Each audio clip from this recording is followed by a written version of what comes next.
Intriguing, thoughtful tone. I will travel next year, or I am going to travel next year. Both sentences seem correct, but a native speaker would use them in very different situations. This small difference is one of the keys to sounding truly natural when you talk about the future. It's a classic point of confusion for almost every English learner, with complex rules in textbooks that are hard to remember. But what if I told you it's not about grammar rules, but about the feeling or the intention behind the statement? Today, we are going to make this simple, once and for all.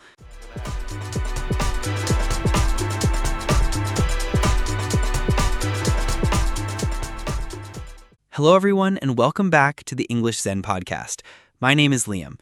I'm excited to demystify this topic with you. Forget the complex charts. We're going to focus on the real-world situations where you'll use these words. Let's start with our first tool for talking about the future, will. The most important thing to remember about will is that we use it for decisions made at the moment of speaking. It's for spontaneous decisions, offers, and promises. There was no previous plan. Imagine this situation. You are having dinner with a friend and they accidentally spill their drink.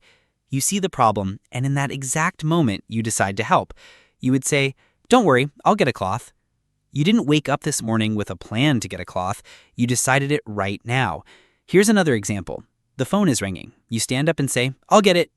It's a spontaneous decision in response to a situation. So remember that feeling for will. Instant, unplanned, and decided in the moment. But what about the plans we've already made?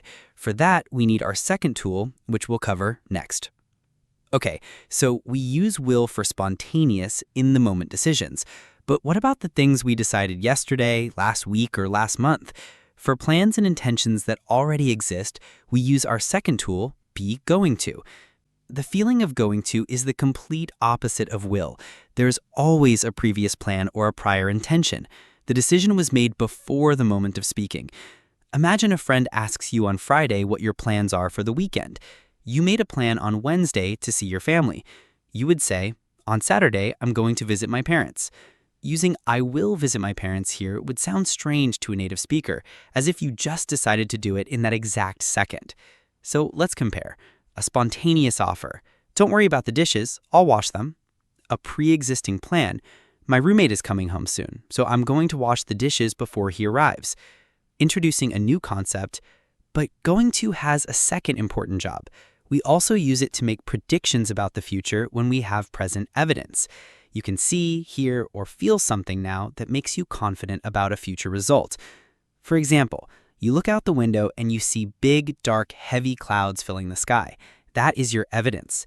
You would say to your friend, "Look at those clouds, it's going to rain soon." You're making a prediction based on what you can see right now. So going to is for our plans and for predictions when we have evidence. This makes sense. But what do we use for predictions that are just opinions or beliefs about the future? For that, we turn back to our first tool, will, and discover its second important function. In the last part, we learned that we use going to for predictions when we have clear, present evidence, like seeing dark clouds and saying it's going to rain. But what about predictions that are just personal opinions, beliefs, or hopes about the future? For this, we turn back to our first tool, will, and discover its second important function. We use will for predictions that are not based on what we see now, but on what we think, believe, or hope for the future. You will often see will used with phrases like "I think," "I believe," "I'm sure," "I hope," and adverbs like probably or perhaps. These are your signal words. For example, if you were talking about sports, you might say, "I think Brazil will win the next World Cup." This isn't a fact, and there is no evidence right now. It's your personal opinion. Another example, "I'm sure you'll love this movie." It's your belief, not a guarantee. Now, let's make the ultimate comparison between the two types of predictions.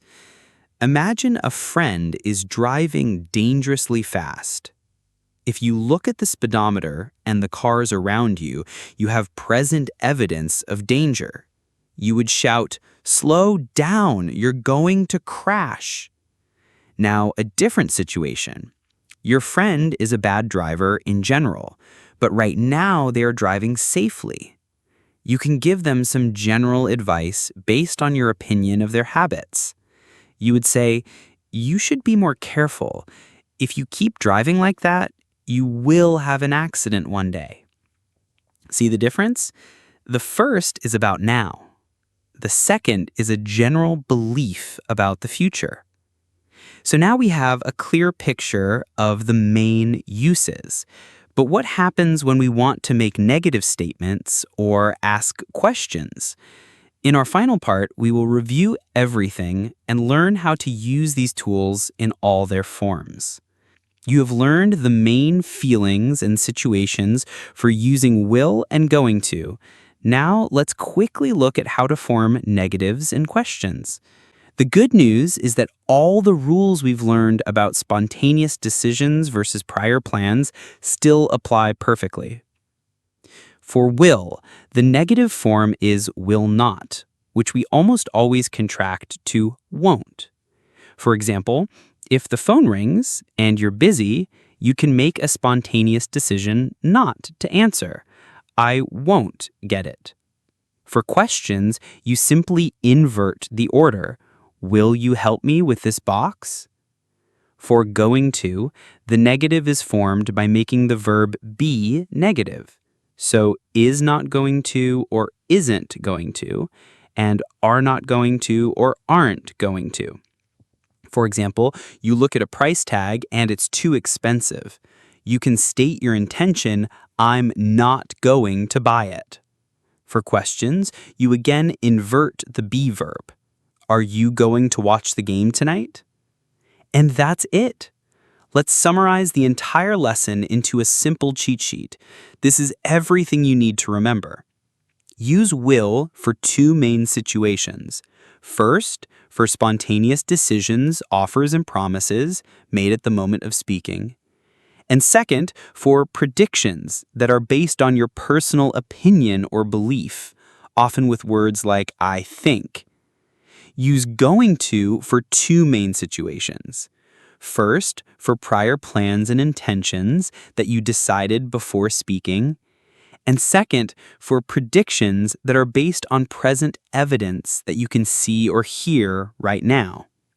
For your challenge, write 2 sentences in the comments, one using will for a spontaneous decision, and one using going to for a plan you have.